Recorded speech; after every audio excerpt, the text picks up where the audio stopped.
bought a caster with the biggest tire that I could find on Amazon in hopes that I could bolt it to the foot of this jack. But unfortunately, the bolt pattern's a little bit too wide of a spread, so we're just gonna have to weld it on, which is not that big of a deal. I'll get some silver spray paint, cover up the welds, and this should work just fine.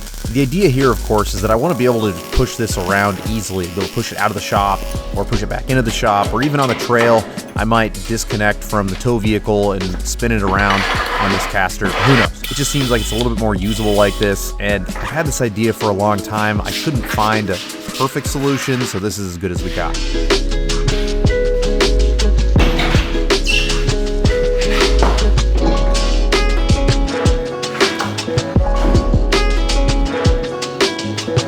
Personally, I don't really think that you need to completely waterproof an off-road trailer like this. It's going to get dusty, it's going to get dirty in some capacity, but I think that it's a good idea to keep the clatters and chatters down and to weather seal it a little bit with some automotive seam sealer. I got this stuff at AutoZone. It's kind of expensive, but in my opinion, it's worth the money because it's just an investment in the trailer long term. And by the way, this is the same stuff they seal up new cars with, so even though it looks like it's a quick and dirty version of doing this, it's completely normal to just lay down a fat bead and smear it in with your fingers.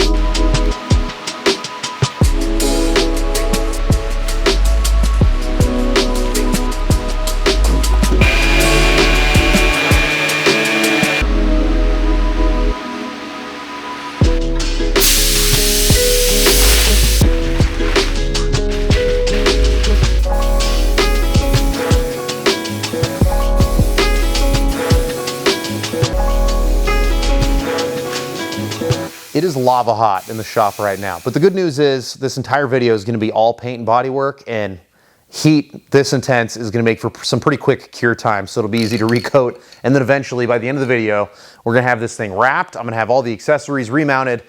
I'm very excited to see what this is going to look like with the wrap that we chose and the different paint colors that I have in my head. Hopefully it all turns out as good as it looks in my head. If you've watched any of my videos this year, you know that I have been using the Seymour paint on a lot of projects, and I like it a lot, so this is what we're going to use on this trailer. Now I've started with filler primer, and that was just to get a good fat heavy base coat down to fill in any sort of like grinding, like tiny scratches or anything like that. And then once I sand everything down, it's going to make it very apparent what's high and what's low. Most of the trailer is going to get gloss black, and then the fenders and a couple other spots are going to get a spray-on bed liner.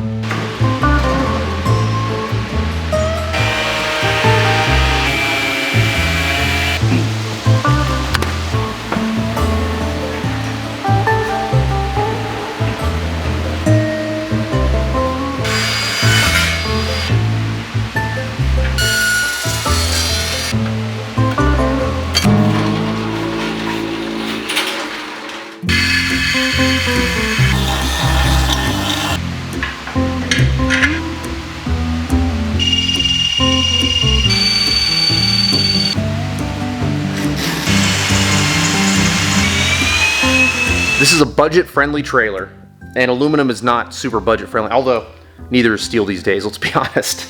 But I decided that I wanted to put aluminum trim over all the corners, because imagine what this is going to look like after just a couple of trips, where branches are going to be hitting this corner, there's going to be rocks off of the front tires that are going to be hitting this corner. I think that it's going to be a lot easier to clean up aluminum after all these impacts because there's not any rust underneath it. Than just having a steel corner. So we'll see. Maybe eventually I'll take it all off, but right now I think that it's going to make it a lot easier to maintain the looks of the trailer. So I'm about to use this guy. I have never used one of these. I just bought this from Home Depot. It's a 1/4-20 drill bit and tap all in one. I think that for something like this, it's going to make it way faster to install the hardware to bolt on this trim. So the plan is to pre-drill the holes on the trim, transfer the holes into the trailer, and then we can drill and tap it all in one shot. If you've got a steady hand and you take your time, these are an absolute game changer, because we're not talking about just drilling and tapping one hole. We're talking about, I don't know, 30 or 40 holes, maybe even more than that actually, now to think about it. So anything that can save time is obviously super valuable, but unfortunately, we're gonna find out that they're not as durable as I would like, but we'll get to that later.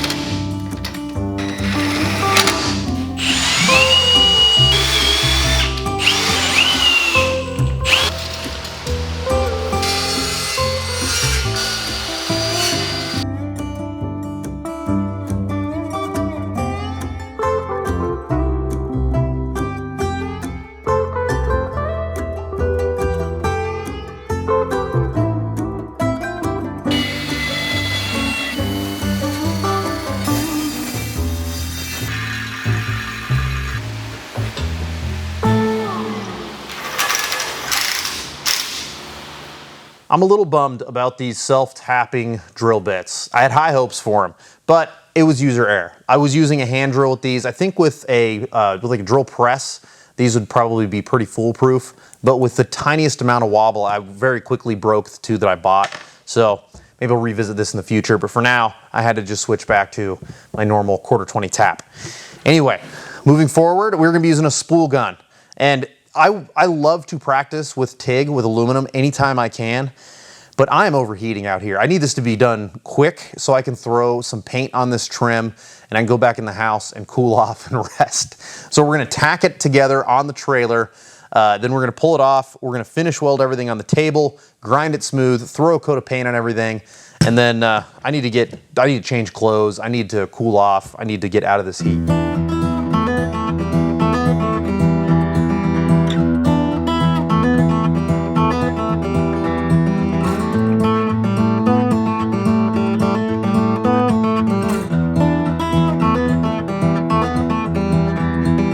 They say that hindsight is 20/20, and that absolutely applies here. This was so much extra work in order to build this trim, and so if I could go back and do it all over again, I would definitely just take the extra time, weld any discrepancies that I need to, and grind everything smooth. It would have been a few hours of work, but it would have saved me a few days of building this trim, tapping these holes, transferring these holes, all that stuff. So hindsight's 20/20, and this is a perfect example of how you do these projects for the first time and you learn along the way.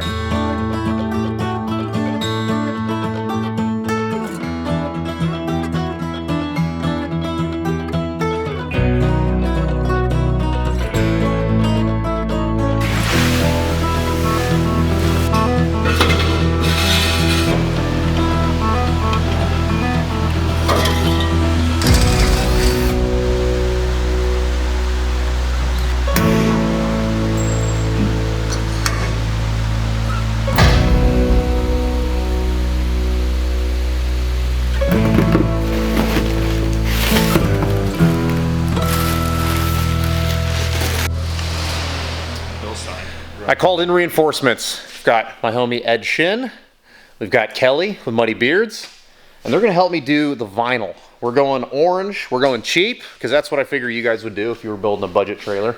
So this is Vivid. The only other wrap experience I have is on the Tacoma. We used super expensive vinyl. It was like $1,400 in vinyl. This costs a lot less than that. I don't remember the exact price, but you can find this stuff on Amazon pretty cheap. So Ed has done a little bit of wrapping before, so he's gonna be our Gandalf in this whole situation. And hopefully we don't mess up, because I didn't buy like any extra. A vinyl wrap is basically just a big sticker. You peel the backing off of it. It's got an adhesive that you then apply to whatever the surface is that you're trying to get it stick to. And then you trim around the edges, smooth it out, and now you've got a new look. My friend Ed is not an expert at doing vinyl wraps, but he's somebody who has a lot more experience than I do, and he has all the tools to do it. So I invited him over to be an extra pair of hands, and we're gonna see what we can do. Watch, it's just under 5 feet. Oh no. Oh, God. Oh no. That's not long enough. Okay, well, what we can do is you're going to have seams showing. If you don't mind the seams showing, you can use the part that we're not using and what the heck? Where's my tape measure? It's 6 feet. We can, I mean, if you don't mind the seams. In my head, it's a 5-foot trailer, but that's right. The tent was 6 feet long. Yeah. So I ordered 5 feet of material.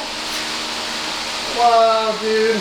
Well, this is a little bit embarrassing. I ordered 5 feet of vinyl instead of 6 because I hadn't been out and worked on the trailer in a while, and I just thought in my head that it was a 5-foot long trailer, so I ordered 5 feet of vinyl instead of 6-foot sections. I think that if we're super creative, we might be able to hide the seam, especially because we're going to be putting so much stuff on it, but we'll see. If I don't like it, I'm going to tear all the vinyl back off and we'll just redo it. Wow, I should have cleaned that up way better. Yeah, it's hard to see that. Totally. Yeah, I mean, I can see it with my eyes, but yeah. I made some huge mistakes, and this is turning into a giant disaster. I have some overspray from when I did the fenders yesterday, and that overspray is truck bed coating, and things don't like to stick to truck bed coating. So the bottom third of this vinyl wrap on these walls is not wanting to stick hardly at all. Even with heat, doesn't matter what we do to it. So we're going to do a really rough job just kind of cutting everything putting it up there. I'm going to reinstall a whole bunch of these accessories. I want to see what it looks like with this color, and just try to take advantage of a bad situation. I've got nothing good to say. It was so crappy to waste money and time like this, but these are lessons that are hard learned, and it's one that I've definitely learned for the second time now. You've got to prep your surfaces if you want to use vinyl. This all has to come back off, but I wanted to do like an assembly to see how everything fits, and Ed did his best. I messed up on the like prepping everything, and there's too much like overspray from the bed liner texture that I put on the fenders, and it's making where the vinyl will not stick, and this cheap vinyl kind of sticks like crap anyway. Yeah, the adhesive wasn't great on the vinyl, and that's good, important lesson for you to learn. And on top of the fact that surface area contact is important, flat, smooth surface area. Yeah. So when there's grit, dust, dirt, it creates that space between the vinyl and the surface that you want to adhere it to, which makes that attachment pretty much hard and impossible, no matter how much. It shows. Like, I mean, Yeah. like this. It's not sticking. Yeah, and that's a two-part. It's a tag team combo with that, because the adhesive on the vinyl, first of all, wasn't that great. Oh, it sucks. And then it won't even stick to itself. Yeah. So it's like if you want to try this out at home, try sticking vinyl on sandpaper, similar like high grit sandpaper or low grit, and you'd see what we're saying. Yeah, it just will not stick. So I'm curious what you guys think. I'm tempted to just get some orange paint and paint this, because all my background is in paint. I love experimenting with vinyl because vinyl's cool, and you can make some really cool finished products with it. But I just feel like to get the reveal I want and know it's going to stick, paint just feels like it's where it's at. Yeah. I don't know. The color's good. I like the color. So you think I should stay orange? I mean, it pops. Yeah. The accessories pop. It looks good, and yeah, I think orange. Let me know in the comments. Well, should I stay orange? And my opinion, after putting matte orange on it, is I want to do gloss orange. I think the gloss is going to pop a lot better and look a little less homemade. So I'm thinking of just ordering some gloss orange paint and painting these exact same areas that are orange now with just a better looking orange that I know will stick because it's paint instead of vinyl. Plus, I'm actually going to prep the surface better for that too. Yeah. But anyway, thank you so much for watching. Ed, thanks for the help, man. Yeah, absolutely, brother. And anytime. Kelly, whenever you watch this, thank you. Kelly had to run. Him and his wife were going to a concert, but he at least came and played for a little bit. Yeah. So let me know what you guys think. Next week, I'm probably going to be doing all the electrical on this. So we're going to be installing a whole bunch of lights. Got a whole bunch of stuff to do there. And then if I get to paint in time, we'll be repainting this bad boy.